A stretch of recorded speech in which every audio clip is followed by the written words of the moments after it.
Well, you don't expect me to let you cut me up for nothing, do you? Will you paint my portrait for nothing? No, but I'll give you the portrait when it's painted. And you can sell it afterwards for perhaps double the money.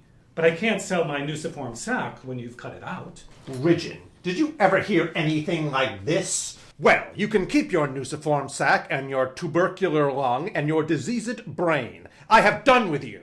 One would think I was not conferring a favor on this fellow. That leaves only one medical man who has not withdrawn from your case, Mr. Dubedat. You have nobody left to appeal to now but Sir Ralph Bloomfield Bonington. If I were you, Bonington, I shouldn't touch him with a pair of tongs. Let him take his lungs to Brompton Hospital. They won't cure him, but they'll teach him manners. My weakness is that I've never been able to say no, even to the most thoroughly undeserving people. Besides, I am bound to say that I don't think it is possible in medical practice to go into the question of the value of lives we save. Just consider, Ridgeon. Let me put it to you, Patty. Clear your mind of cant, Walpole. My mind is clear of cant. Quite so. Well now, look at my practice. It is what I suppose you would call a fashionable practice, a smart practice, a practice among the best people.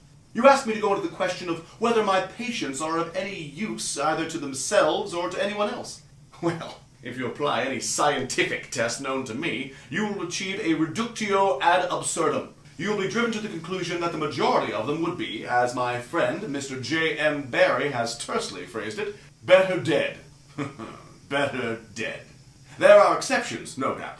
For instance, there is the court, an essentially social-democratic institution supported out of public funds by the public because the public wants it and likes it. My port patients are hard-working people who give satisfaction, undoubtedly. Then I have a duke or two whose estates are probably better managed than they would be in public hands. But as to most of the rest, if I once began to argue about them, unquestionably the verdict would be better dead. When they actually do die, I sometimes have to offer that consolation, thinly disguised to the family. The fact that they spend money so extravagantly on medical attendants really would not justify me in wasting my talents, such as they are, in keeping them alive. After all, if my fees are high, I have to spend heavily. My own tastes are simple. A camp bed, a couple of rooms, a crust, a bottle of wine, and I am happy and contented. My wife's tastes are perhaps more luxurious, but even she deplores an expenditure the sole object of which is to maintain the state my patients require from their medical attendant. I have lost the thread of these remarks. What was I talking about, Ridgeon? About dubedat. Ah, yes, precisely. Thank you. Dubedat, of course. Well, what is our friend Dubedat? A vicious and ignorant young man with a talent for drawing. Thank you. Don't mind me. But then, what are many of my patients? Vicious and ignorant young men without a talent for anything. If I were to stop to argue about their merits, I should have to give up 3/4 of my practice. Therefore, I have made it a rule not so to argue. Now, as an honorable man, having made that rule as to paying patients, can I make an exception as to a patient who, far from being a paying patient, may more fitly be described as a borrowing patient? No.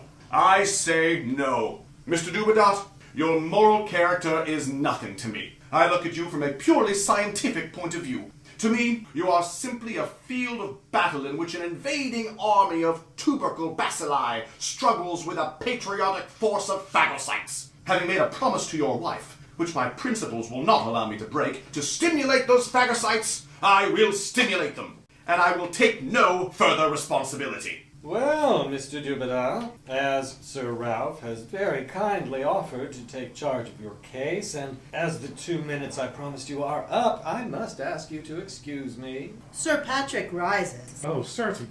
I've quite done with you. Louis rises and holds up his sketchbook. There. While you've been talking, I've been doing. What is there left of your moralizing? Only a little carbonic acid gas which makes the room unhealthy. What is there left of my work? That. Look at it. You young rascal. Was it drawing me you were? Of course. What else? That's rather good.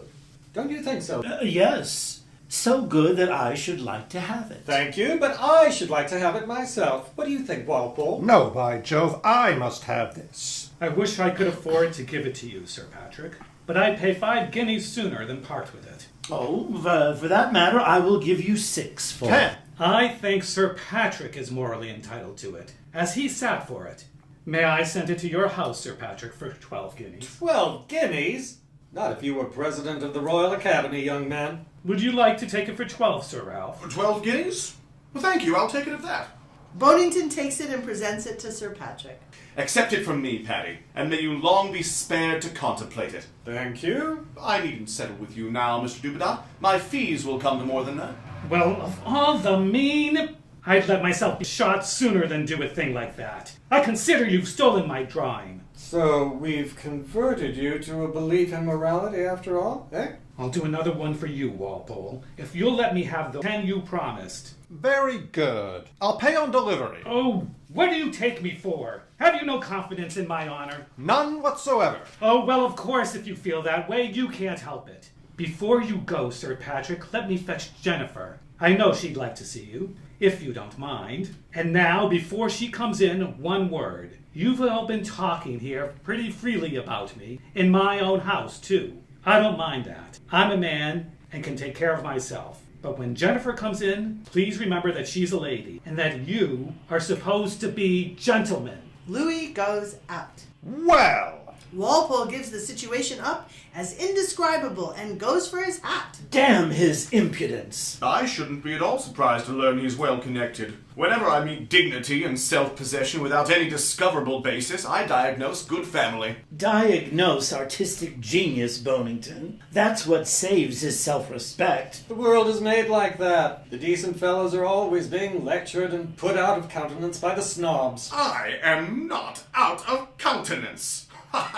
I should like, by Jupiter, to see the man who could put me out of countenance. Jennifer comes in. Mrs. Dubedat, how are we today? Thank you all so much for coming. Thank you, Sir Patrick.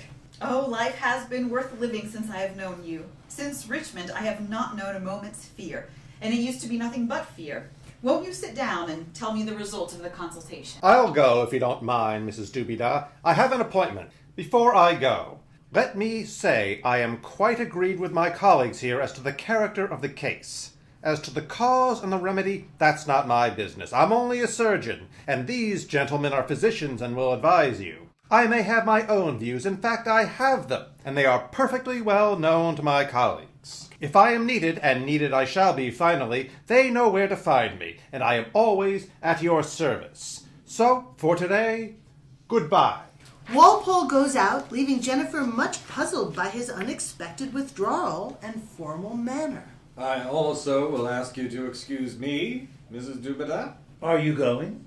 Yes, I can be of no use here, and I must be getting back. As you know, ma'am, I'm not in practice now, and I shall not be in charge of the case. It rests between Sir Colenso Ridgeon and Sir Ralph Bloomfield Bonington.